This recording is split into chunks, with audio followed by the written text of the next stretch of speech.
आज आपण प्रश्न पाहणार आहोत। पहा की फास्टॅग प्रणालीचा वापर कोठे केला जातो। पर्याय आहेत। पर्याय क्रमांक 1 आहे पेट्रोल पंप, बस स्थानक, हवाई अड्डा, टोल नाका। या कुठे फास्टॅग प्रणालीचा वापर केला जातो? आपल्याला माहिती आहे की फास्टॅग प्रणालीचा वापर हा टोल नाक्यावरती केला जातो। फास्टॅग प्रणालीमध्ये काय केलं जातं, एक स्टिकर असतं, ते स्टिकर वाहनांवरती चिटकवलं जातं। ओके, एक स्टिकर असतं, ते स्टिकर वाहनांवरती चिटकवलं जातं आणि जेव्हा आपण टोल नाक्यावरती जातो तेव्हा त्या स्टिकरवरनं तिथे जे सेन्सर्स आहेत ते त्या ठिकाणी स्कॅन करतात आणि लागलीच आपल्याला जी रक्कम त्या ठिकाणी पे करायची आहे ती पेड होते आणि आपण अगदी कमी वेळामध्ये तिथून निघून जातो। ओके, त्या प्रणालीला आपण फास्टॅग प्रणाली असं म्हटलेलं आहे।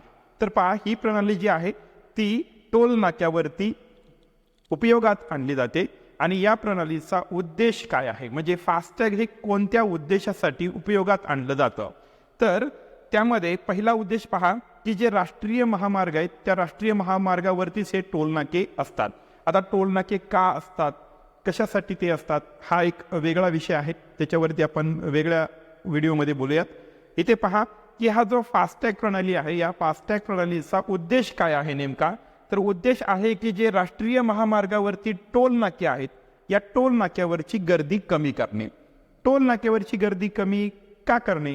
कारण पहा, पूर्वी जेव्हा ही फास्टॅग प्रणाली नव्हती त्यावेळेस राष्ट्रीय महामार्गावरती ज्या ज्या ठिकाणी मोठमोठी टोल नाके होती त्या ठिकाणी खूप असंख्य अशा गाड्यांची रांग तयार व्हायची आणि मग ही रांग जवळपास अर्धा घंटा, 1 तास, म्हणजे कित्येक तासेंतास ती रांग राहायची। म्हणजे एका टोल नाक्यावरती प्रवाशांचा जवळपास कधी 10 मिनिटे, 15 मिनिटे, कधी कधी अर्धा तास लागायचा।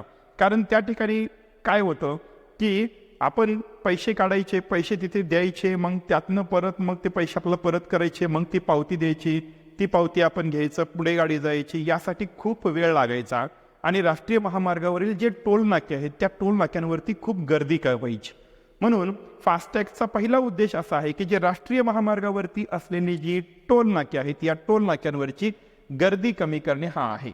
मग दुसरा उद्देश काय असू शकतो की गाड्या न थांबता टोल नाका पार करतील, म्हणजे एखाद्या टोल नाक्यावरती गाड्यांची खूप मोठी रांग लागणार नाही, सहजपणे कमीत कमी वेळामध्ये त्या गाड्या त्या ठिकाणी टोल भरतील आणि निघून जातील।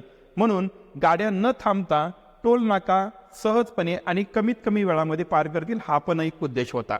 तर दुसरा आहे की राष्ट्रीय महामार्ग म्हटलं की त्या ठिकाणी ट्रान्सपोर्टेशन आलं, म्हणजे वाहतूक आली, खूप मोठे म्हणजे एका राज्यातून दुसऱ्या राज्यामध्ये, म्हणजे परराज्यातून आलेल्या गाड्या किंवा या राज्यातनं माल वाहतूक घेऊन जाणे, म्हणजे जड वाहने जी असतात तेही राष्ट्रीय महामार्गावरती चालत असतात। म्हणून ही जी राष्ट्रीय महामार्गावरती चालणारी जी वाहतूक आहे या वाहतुकीमध्ये कुठलीही कोंडी निर्माण होणार नाही, कुठलाही अडथळा निर्माण होणार नाही, हा एक उद्देश या फास्टॅगमध्ये आहे। आता पहा, पुढचा उद्देश आहे की धुराचं प्रमाण कमी करणे। धुराचं प्रमाण कमी करणे म्हणजे काय? प्रदूषण कमी करणे। आता प्रदूषण कसं कमी होऊ शकतं? आपल्याला माहिती आहे की टोल नाक्यावरती असंख्य अशा गाड्यांची समजा रांग लागलेली असेल तर बहुतांश आपलं खूप लवकर होईल, म्हणजे आपल्याला लवकर पुढे जाता येईल, यासाठी कोणीही गाडी बंद करत नाही। म्हणून त्या ठिकाणी त्या गाड्या सुरूच असतात आणि त्यामुळे त्या ठिकाणचं धुराचं प्रमाण हे वाढतं आणि त्यातूनच प्रदूषणाचंही प्रमाण त्या ठिकाणी वाढतं। म्हणून फास्टॅग प्रणालीद्वारे जर कमीत कमी वेळामध्ये आपण टोल भरू शकलो तर इतक्या मोठ्या ज्या गाड्या आहेत, इतक्या मोठ्या संख्येच्या ज्या गाड्या आहेत, या गाड्या तिथे जास्त वेळ थांबणार नाहीत, धुराचं प्रमाण कमी होईल आणि याचाच फायदा आपल्याला प्रदूषण रोखण्यासाठी सुद्धा होऊ शकतो। म्हणून ही काही महत्त्वाची उद्देश आहेत फास्टॅग ही प्रणाली सुरू करण्यासाठी। तर अजून पुढे पाहूयात याबद्दल माहिती।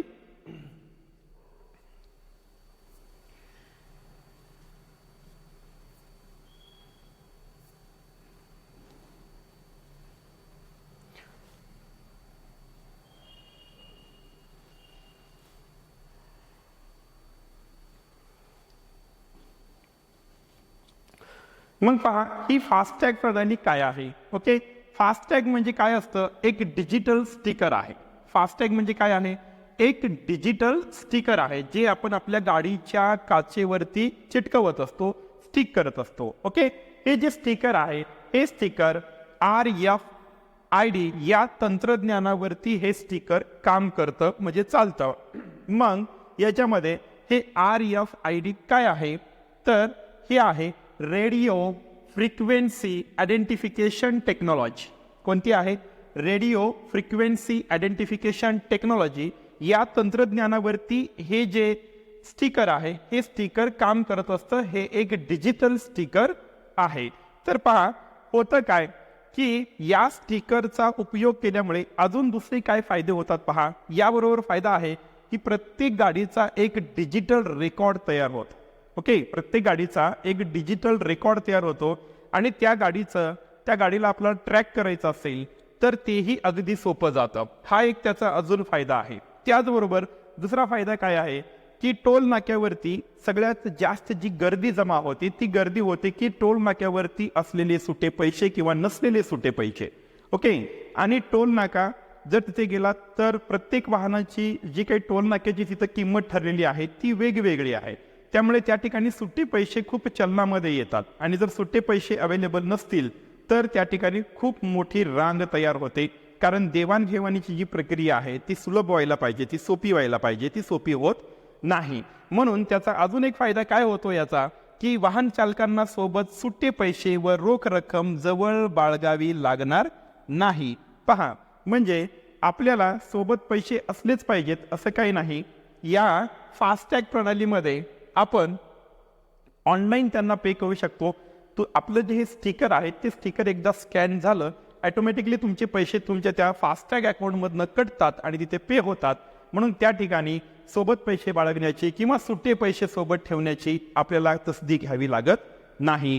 हा एक त्याचा अजून फायदा आहे. म्हणून फास्टॅग ही जी प्रणाली आहे या प्रणालीला अनेक वेळा मुदतवाढ देण्यात आलेली आहे आणि अनेक वेळा मुदतवाढ देऊन आता ही जी फास्टॅग प्रणाली जी आहे ती प्रत्येक वाहनासाठी, जी राष्ट्रीय महामार्गावरती वाहनं चालतात त्या प्रत्येक वाहनासाठी ही जी फास्टॅग प्रणाली आहे ती आता बंधनकारक करण्यात आलेली आहे, कंपल्सरी करण्यात आलेली आहे.